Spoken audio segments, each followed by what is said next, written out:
Ladies and gentlemen, welcome back to the channel, and let's get the pleasantries out of the way quickly because we have some crazy news to go over. It turns out Microsoft and Activision have flipped the table on the Call of Duty community. They have decided that the pre-order numbers for Black Ops 7 were so low that they now need to gouge customers for even more money, so let's just jump right on into it here.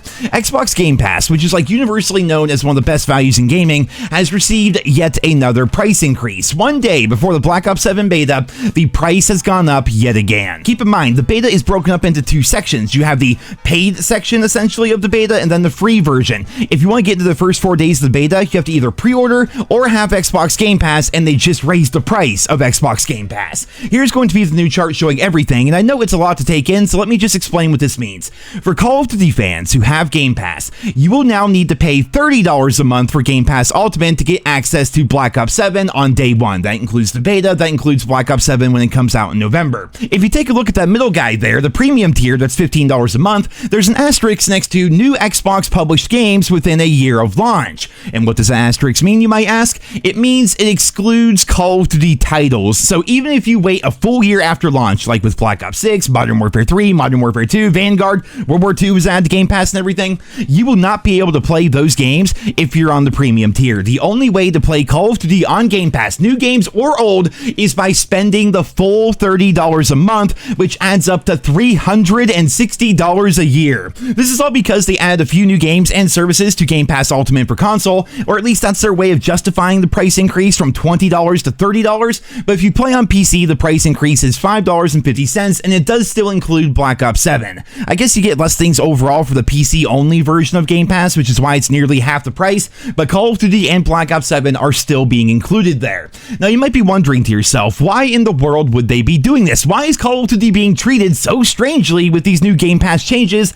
And it's all because pre-order numbers were so bad for Black Ops 7. With historically low pre-order numbers, historically low hype, Call of Duty Next going over like a fart in church, they needed to get creative with how they make their money. By raising the price of Game Pass Ultimate by $10 a month, and the lower tiers, not including Call of Duty whatsoever, fans that may want to try out or even play COD now need to pay $10 more a month to do so, or straight up buy the game outright, and we are already seeing the effects of that change happen in real time. So if we check out the two places where we can track pre-orders, we can see that Call of Duty is now on the rise. This was to be expected because the beta literally comes out tomorrow and Call of Duty Next was yesterday, but on Steam, Black Ops 7 is now ranked number 15 and has been moving around all day. I saw it up as high as number 9, it was down there towards the 20s earlier, it's been bouncing around pretty much all day, but currently it is at number 15, which is a huge increase compared to the number 140, whatever it was a couple of weeks ago. Battlefield 6 is essentially number 1, however, the only game ahead of it is CS2, and that game is free, so in terms of premium games, Battlefield is still killing it. Over on PlayStation, a similar thing is happening. If we remove the different versions of the same game, Battlefield is number 2, and Black Ops 7 has jumped up to number 3. I think we saw it down as far back as like 5, 6, or 7 a couple of weeks ago. So yeah, the numbers are definitely going up here, but Battlefield still has a healthy lead, and it's set to release in 9 days' time. I will be curious to see if COD passes Battlefield in the coming days, considering pretty much everybody who is going to pre-order Battlefield likely has already done it already. Again, it comes out in 9 freaking days, but everything that happened today is certainly going to cause a lot of chaos when it comes to sales and pre-orders for both titles. We also have Battlefield's publisher, EA, going private and being bought out a couple of days ago, a change which will bring untold changes throughout the coming months and years on top of everything else. Just what a mess, man. What an absolute mess this is. I'm still stuck on the entire notion, however, of Microsoft and Activision waiting until there was less than 24 hours to go before the Black Ops 7 beta starts to make all these changes. By doing all this, it's caused quite a bit of backlash. Obviously, I had read somewhere that the cancel Game Pass website was actually down. When I went to it, it was still working, but it was down for quite some time. And if you're somebody whose main game is COD, but you enjoy other stuff from time to time, then Game Pass was always a really solid option. There really is a lot of good games on there, but now the prices are going up and COD is being excluded from certain tiers, I'm wondering how many people out there today in a panic decide to pre-order Black Ops 7 just to guarantee themselves a spot in the early portion of the beta. Pre-orders obviously can be canceled at any time before launch, so technically you can pre-order, you can play the beta and then cancel your pre-order afterwards if you're able to wait a couple of days before getting your money back. But still, this was certainly a calculated move by both Microsoft and Activision to cause panic, confusion, and even FOMO right ahead of the closed portion of the Black Ops 7 beta. And because of that, this has to be one of the scummiest things that's ever happened to COD, and that's saying something, right? Like, we've had so many controversies over the years when it comes to this franchise, but waiting until now to jack up the prices by like 33% and exclude COD from other things and basically take things away from players that already had Game Pass, just, it's scummy, it's manipulative, and you know what? I'd expect nothing less from Activision or the Call of Duty franchise as a whole. Now, shifting gears here for a moment, when it comes to Battlefield, we actually have some pretty awesome news that came out yesterday. I planned on making an entire dedicated video covering this news here today, but of course then Microsoft had to drop that shit-covered bombshell on everybody, so let's go ahead and cover that news here in this video.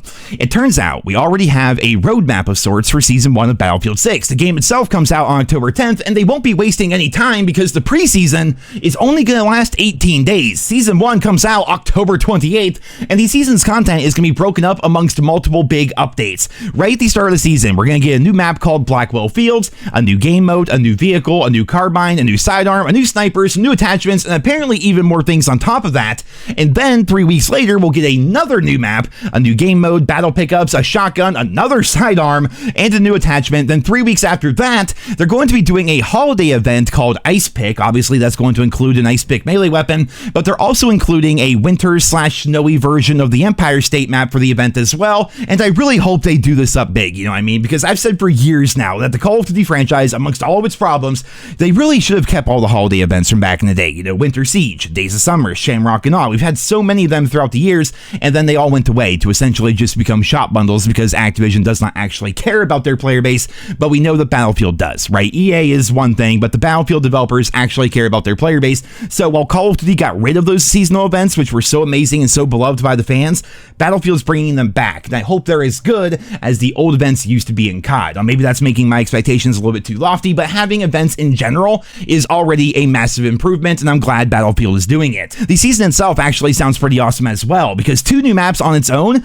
is pretty good. If this were COD we were talking about, 2 maps for an entire season would be awful, but that's because COD maps are really small. Battlefield maps are gigantic. There's a lot going on with them. So 2 new maps, 5 new weapons, a new vehicle, new game modes, new attachments, and everything else is going to be a pretty awesome update to the game, and it comes out only 18 days after the game launches. Like, for crying out loud, we're going to be barely acquainted with the maps and the guns that we did not use during the beta, and then they're already going to be dropping new maps and new guns on our heads. So it seems like everything is going to be pretty crazy when it comes to Battlefield 6, and I also think the timing for this is also interesting because Battlefield will not only be out, but it's going to be 3 weeks into Season 1 by the time Black Ops 7 drops, and then a few days after Black Ops 7 comes out, an update is going to happen to Battlefield, which will bring with it a new map and new guns and all sorts of new stuff. So these 2 games are going to be going head to head all year. It's going to be really interesting to see which one comes out on top. Though honestly, the thing that's going to come out on top the most is going to be the community, the player base, right? Us, the fans, are going to be the ones that benefit the most because these 2 companies, these 2 games